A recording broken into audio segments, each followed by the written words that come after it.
We're now into the third week of this series that I'm doing on creation spirituality, so perhaps it's time to define exactly what it's all about.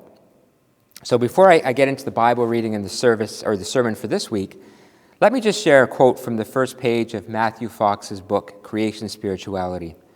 This is what he writes. This past year, a reporter for the New York Times interviewed me in a hotel room in New York City. A woman there began with, "Look, I grew up in the inner city of Chicago, and now I live in Manhattan. What does creation spirituality have to say to me? Is it about visiting parks and zoos?" I invited her to look out of the window and tell me what she could see. We were on the 18th floor, and bricks framed the window. What is a brick? It is made of clay from the ground, raised up 18 floors by humans. And what keeps the brick there? Steel girders, also gifts from the earth. We went to the window together and looked down. Below us were numerous taxi cabs, all made of steel, also from the bowels of the earth, running on tires made from rubber trees, and fuel made from the dead plants and animals from hundreds of millions of years ago. A city, as awesome a place as it is also earth. Earth recycled by humans who themselves are earth, standing on two legs with movable thumbs and immense imaginations. Creation spirituality, in essence, is the idea that we live in a deeply interdependent world, and caring for that world, living in peace with that world, requires a philosophy of life based on appreciation, stewardship, gentleness, and respect. It means rejecting old ideas of power over to embrace the concept of power from within. So last week I looked at spirituality. So now let me look at the other term that makes up the title. I want to look at creation and creativity. So let me begin by sharing just a little of our creation story from Genesis chapter 1. I'm taking this from the New Revised Standard Version, and I've cut and pasted different parts of it. In the beginning, when God created the heavens and the earth was a formless void, and darkness covered the face of the deep, while a wind from God swept over the face of the waters. Then God said, "Let there be light." And there was light. And God saw that the light was good. And God separated the light from the dark. God called the light day, and the darkness he called night. And there was evening, and there was morning, the first day. And God said, "Let the waters under the sky be gathered together into one place, and let the dry land appear." And so it was. God called the dry land earth, and the waters that were gathered together he called the seas. And God saw that it was good. Then God said, "Let the earth put forth vegetation, plants yielding seed, and fruit trees of every kind on earth that bear fruit with the seed in it." And so it was. And then God said, "Let the waters bring forth swarms of living creatures, and let birds fly above the earth across the dome of the sky." So God created the great sea monsters and every living creature that moves. And God said, "Let the earth bring forth creatures of every kind, cattle and creeping things, and wild animals of the earth of every kind." And it was so. God made the wild animals of the earth, and the cattle of every kind, and everything that creeps upon the ground of every kind. And God saw that it was good. Then God said, "Let us make humankind in our image, according to our likeness. And let them have dominion over the fish of the sea, and over the birds of the air, and over the cattle, and over all the wild animals of the earth, and over every creeping thing that creeps upon the earth." And so God created humankind in his image. In the image of God he created them. Male and female he created them. Amen. Well, our whole story, our faith story, found in Scripture, begins with a story of its own, God's creation of life. It begins with ominous words that I almost imagine should be spoken by Charlton Heston or James Earl Jones. In the beginning. And from there, God takes 6 days to create all of life, in a very orderly fashion, I must say. Light and dark, land and sky, earth and water, plants, fish, sea creatures, birds and animals, and finally, a human being named Adam, whom he designates as the CEO of Project Earth, telling him that along with his companion Eve, that he will be in charge. The earth will be their playground, their workplace, their food source, their home. The earth is yours, says God, patting Adam on the back, just like a proud father giving his son his inheritance. And then God gives a big yawn. I'm paraphrasing. And in essence says, it's been a long 6 days. I'm tired. I think I'll take tomorrow off. Now, Adam, don't do anything foolish while I'm gone, like eating that apple off that tree. And Adam proves something that parents have known for generations. You have to have a good communication strategy when dealing with your children. It's never very smart to say, don't, in the same sentence as the thing that you don't want them to do. For example, don't eat candy from that dish. The first thing the kid hears is, oh, there's candy in that dish. Instead, you say, do eat that banana from the bowl, or do eat that piece of fruit from somewhere else. See what I mean? God should have said to Adam, do eat the corn of the field, do drink the water from the stream. Instead, God said, don't eat the apple from the tree. And all Adam heard was, oh, there's an apple on that tree. And that's where he ended up. You're welcome, parents, for that little lesson. You can throw a couple more dollars into the plate. Anyway, Adam eats the apple, and by so doing starts a chain of events that does not have a happy ending. Firstly, he blames Eve for telling him to do it, leading to what could have been the first divorce in history. He then gets himself and Eve ejected from paradise for his transgression and permanently upsets God. We are told went on to hold a grudge for quite some time. I mean, despite its sketchy ending, the creation story really is quite a beautiful story. It's beautiful in its simplicity, magical in its ability to create a tale, stunning in its imagery, and it's made for great works of art, especially Adam and Eve frolicking in the Garden of Eden. Okay, one quick joke. Did you hear the one about the boy who opened up his Bible and found a leaf pressed between two pages? He held it up to show his mom. His mom said, she said, what do you have there? The little boy replied, I'm not sure, but I think it might be Adam's underwear. As beautiful as the story of creation is, it does have its baggage. It includes what I believe have proven over time to be two of the most destructive doctrines of faith. First, the doctrine of original sin. Original sin is the idea that thanks to Adam's transgression, egged on supposedly by Eve, that humans, even up to today, are fatally flawed. We are all born stained with Adam's mistake.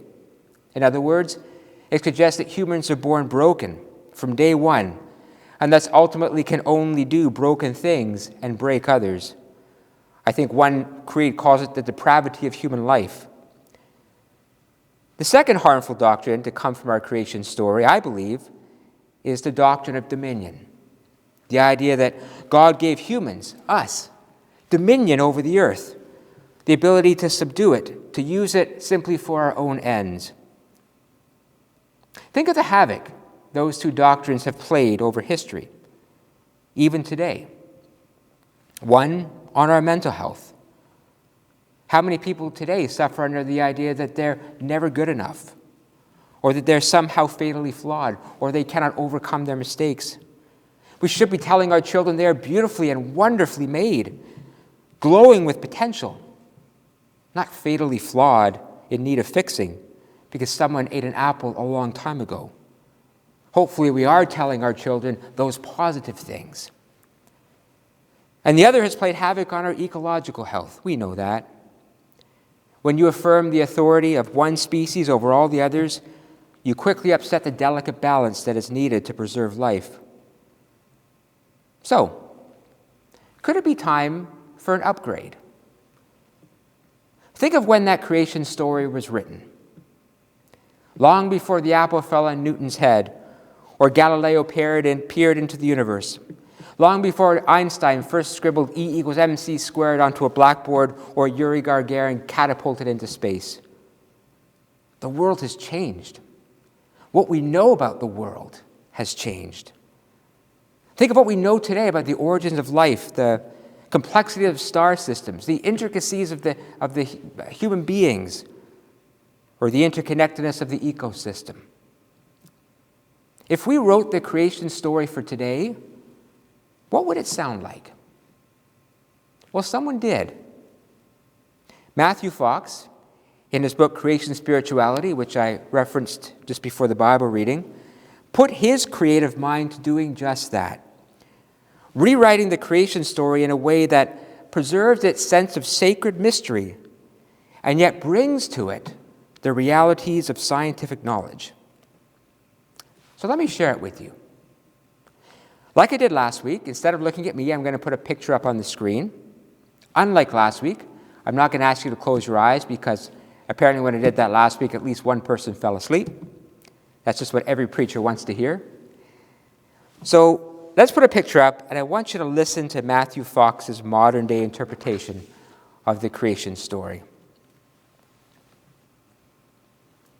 In the beginning was the gift, and the gift was with God, and the gift was God. And the gift came and set its tent among us, first in the form of a fireball that burned unabated for 750,000 years, and cooked in its immensely hot oven hadrons and leptons. These gifts found a modicum of stability, enough to give birth to the first atomic creatures, hydrogen and helium.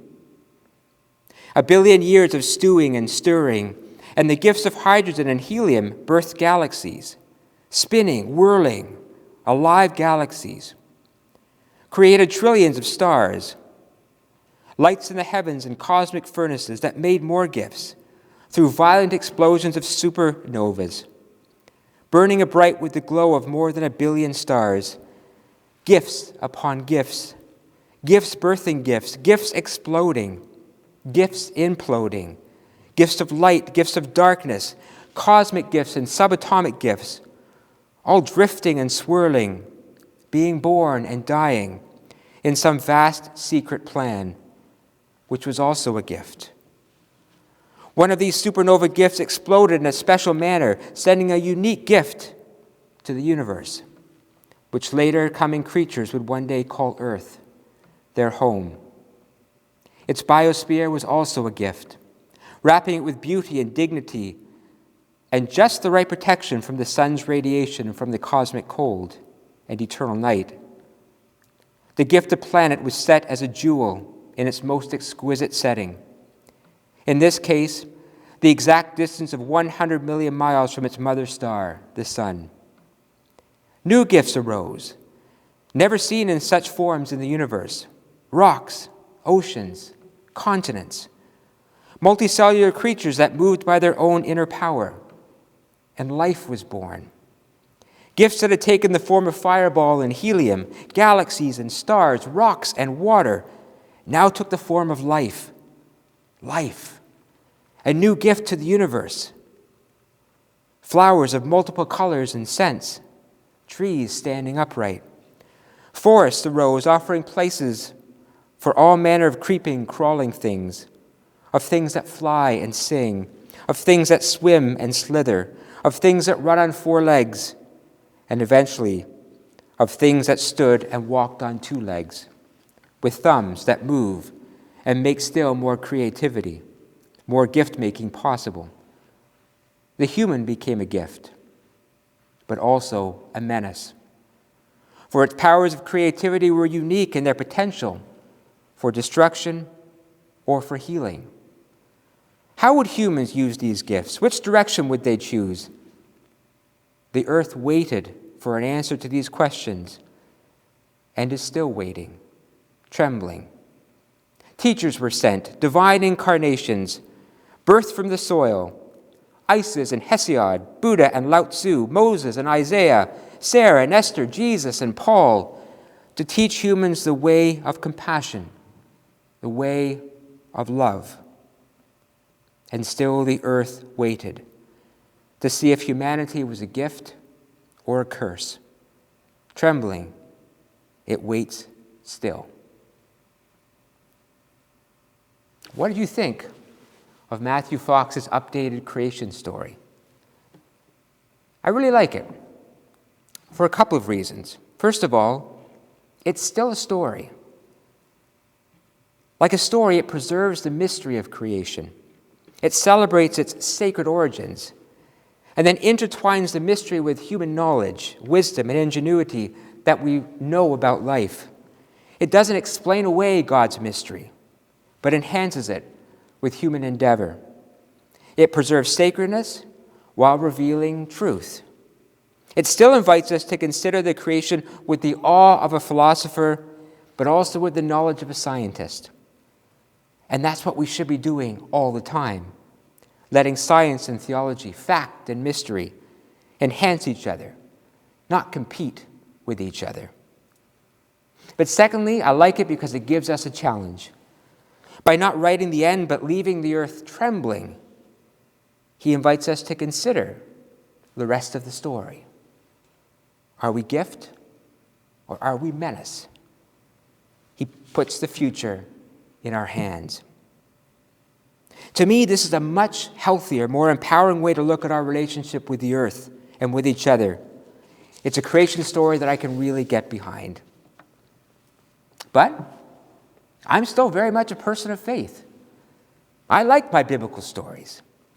And I have a deep respect for my own faith stories and traditions. So can we square a creation story like that with the biblical account of creation? Well, let's take out that line that has tripped us up for so long. Our creation story in Genesis invites us to, quote, have dominion over the earth. And let's face it, that line of thinking has been the engine that has pushed progress for generations, centuries. It's been the philosophy that's encouraged us to make the world our own, to dig into its heart and remove its resources for our use, to take the wildness of nature and domesticate it for our use. And for most of history, you could say it hasn't been a big deal. There's always been enough to go around. We've been able to use the earth while at the same time preserving the earth, keeping a somewhat healthy balance. We didn't have Greenpeace knocking on the door of the pioneer farmer who knocked down a couple of trees to build a log house. For most of history, some balance could be kept. Having dominion worked. It built our world. But you know and I know that those days are quickly slipping away as resources dwindle, climates change, populations increase, and the demands on the earth overwhelm her ability to stay in balance. That's why we need a new story. We need a new philosophy. Or maybe we just need to reclaim and redefine one of those words from the original creation story. Dominion. God said to Adam, have dominion over the earth. What does dominion mean? We have interpreted it to mean power or authority. That's not truly what it means. The word dominion has its roots in domino or dominus, which means simply God. In other words, having dominion over something means to treat it in a godlike way. So in essence, Adam is being told by God to treat the earth in a godlike way. Well, doesn't that come back again to how we see God? If we see God as King and Lord, well, then we can lord it over the earth. We can act like kings and queens, demanding and ordering. But as Matthew Fox wisely points out, that's not the Christian understanding of God.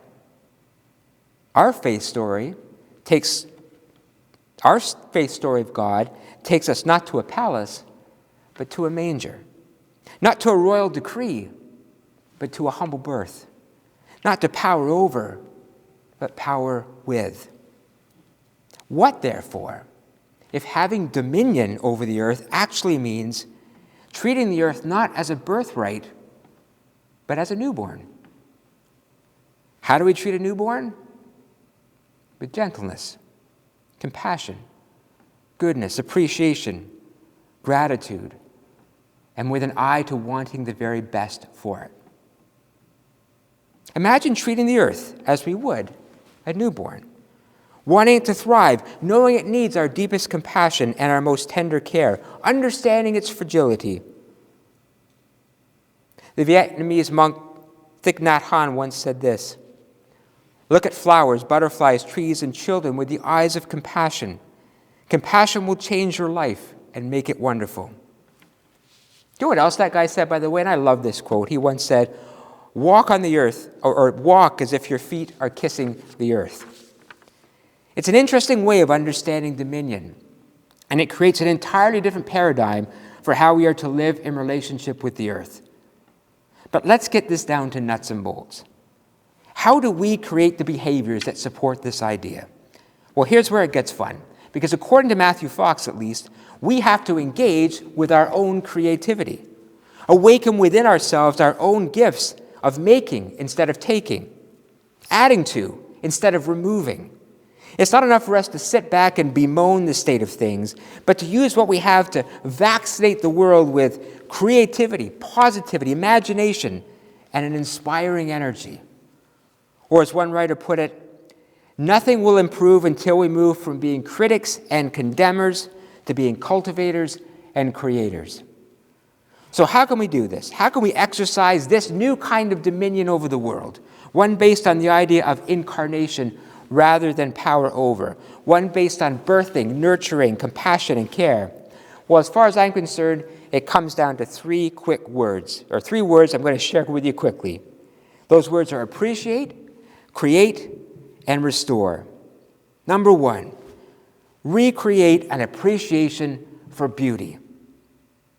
Ernesto Cardenal once said this: "We can argue about the reason for the universe and the meaning of the universe, but we cannot argue about the beauty of the universe." Amen. He's right with that. The appreciation of beauty is the first step to preserving it. You know, the Navajo people have a prayer that I think we should all write down, put it on our fridges, and read it every day before we go outside. I'm going to put up on the screen. This is their simple prayer. "I walk with beauty before me. I walk with beauty behind me. I walk with beauty above me. I walk with beauty below me. I walk with beauty all around me. Your world is so beautiful, God."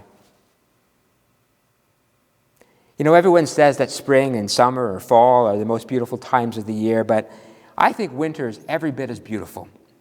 A couple weeks ago, we took a hike with our youth group down into the forest down by Willow Creek, right after a snowfall.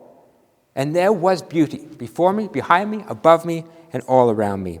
The way the snow clung to the trees, the way the water crystallized on the banks, the way the icicles hung in symmetry off the bridge, the way when the wind blew the snowflakes and caught them in the sun, it looked like a dust of silver dust dancing in the air. A guy called Joshua Herschel once said this: "When we forfeit awe, the world becomes a marketplace." Can't afford to forfeit a sense of awe. We need to reclaim that sense, that deep appreciation for beauty. Appreciate beauty, and second of all, we need to create beauty. Human creativity is at the heart of creation spirituality.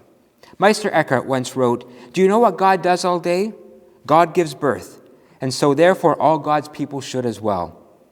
You ever thought of your role in life as giving birth every day? The point is, we alone among the species of the world have the ability to create beauty. It is one of the most unique and special gifts of humanity. To create is to give birth. It is to give birth to beauty.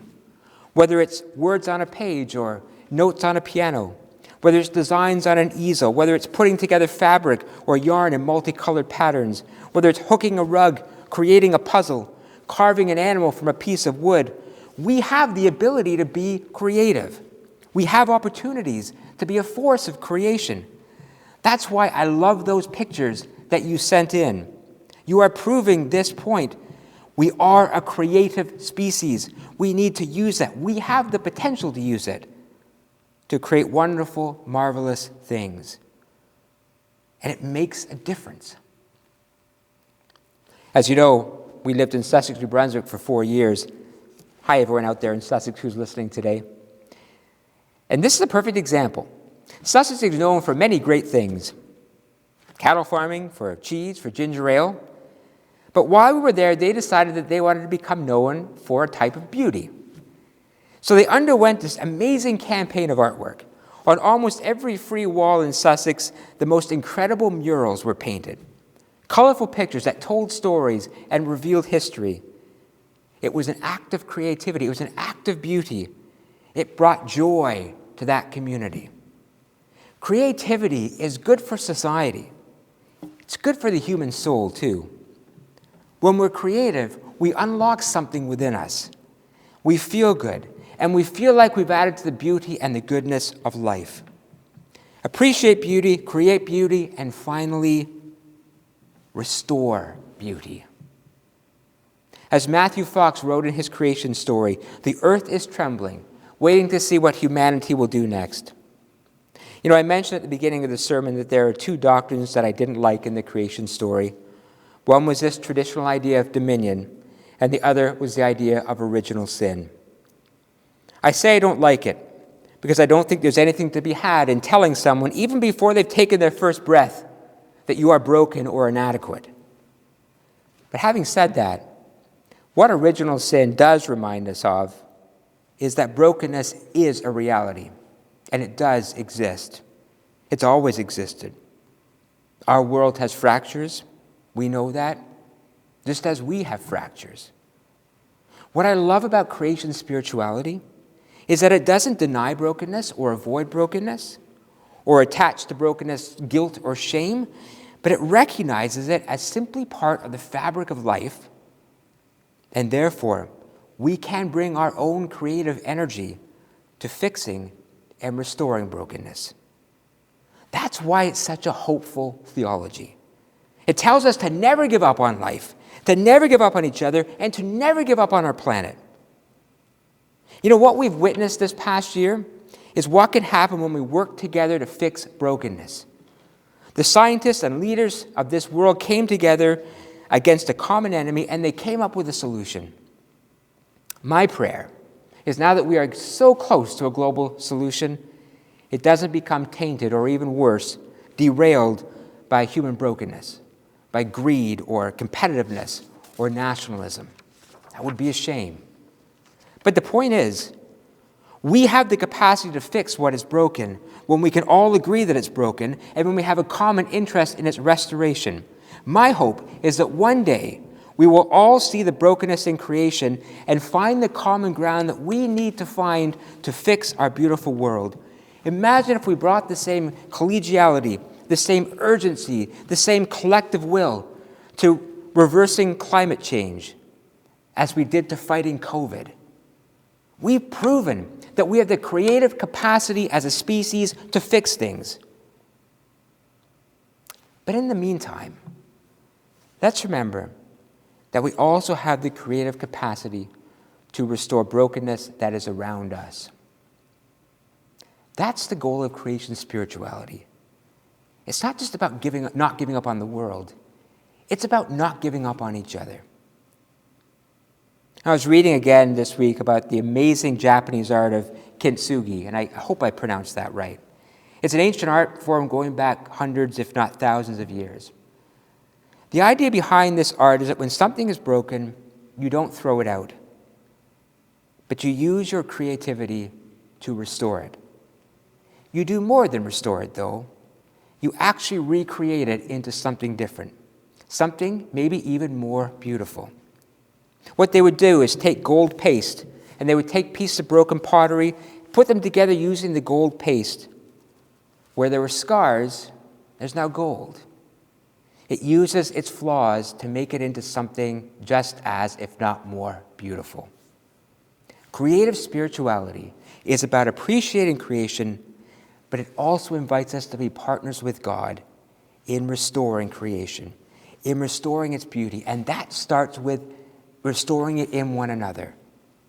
When we refuse to give up on each other, when we refuse to ignore someone's pain or brokenness, but instead help each other to become whole again, And that doesn't mean trying to force someone back to where they were or who they were, but instead helping them to fix the cracks with the gold that is love, belief, encouragement, self-awareness, joy, so that they can be a new creation. Never give up on anyone. Appreciate, create, and restore the path of creative beauty. That's how I believe that we are called to be in relationship with life. To walk with gratitude, to give birth every day to something beautiful and good, and to restore brokenness whenever we see it. There's a sister named Sister Josie Hobday. I'm going to end with this. Although a Catholic nun, she was raised in an indigenous native culture in the U.S., and she devoted her life to finding common ground between Christian spirituality and indigenous beliefs. She had a deep respect for the world, and I want to share where that came from. I want to tell you of a little ritual in her life, and I want to tell it to you in her words. When children were born in my family, they got a special birth gift. My father made us each a little leather pouch, our own little medicine bag. It was something he learned from our mother, who was a Seneca Iroquois. My mother put 2 things in the bag, and so did my father. Then they gave the medicine bags to us, and we were told to put them in a special place. According to the legend, the bag was to stay with us until we died, at which time it will be buried beside us. When we were old enough to understand, we were told what was in our medicine bags. One thing my mother put in mine was a pinch of land from the state of Texas. That's because I was born there. She also kept a piece of umbilical cord from my birth, about 2 inches. She dried it in the sun, then she put it into the bag, crumbling it into the Texas soil. These 2 things, the cord and the soil, symbolize my roots that I must never forget. I came from my parents, and I came from my land. They were to help us remember that I didn't start out by myself, and that I was never alone, but connected to them and to the earth. My father, on the other hand, put a bird feather in each child's medicine bag. He burned a small part of the feather and mixed it in with the things my mother had put in. The reason being, birds are of the sky. They can soar to the horizon and beyond. The feather was to remind us that each of us was to soar to find our unique place in the world. As for the other item, my dad never told us. He said it was there, even though we couldn't see it. As much as we tried to get my father to tell us, he never would.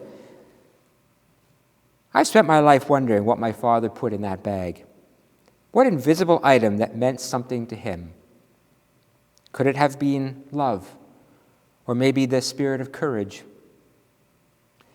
I don't know, but I've come to the conclusion that maybe what my dad put in that bag wasn't just a mystery, but it was mystery itself. You see, I've come to understand in my life that there is more mystery about life than there is answers. Life is a mystery. God is a mystery. But within that mystery is the beauty, goodness, and sacredness of life. I do not believe that it is our job to explain it away or solve the mysteries, but to embrace them, to live as deeply in them as we can, not to fear the mystery, but to greet it as our friend, and therefore to live with respect for life, for all life, and respect for the earth, for God, and to live in harmony with each other, and to live with deep gratitude for being part of the mystery of life for as long as we have it. To live in the mystery means that I am to walk gently upon the earth, be creative in my thinking, loving in my actions, and always strive to see the mystery of God in all of life around me. Whatever else my dad put in that bag, he put mystery, and that has been my most sacred guide and gift throughout my life. Creation spirituality is creative spirituality, one that invites us into the sacred mystery that is life, not to solve, but to appreciate, to allow those mysteries to deepen our spirituality, our own sense of the sacredness of life. inviting us to live in gratitude and peace. In the beginning, says Genesis, God acted. And God still acts today, every day, birthing life, creating opportunities, revealing beauty, and offering hope for the future. And God gave us our very own creativity so that we can create beauty. We can create opportunities for life. We can fix what is broken. And in so doing, we can be partners in the creation of the tomorrow of our own making. Amen.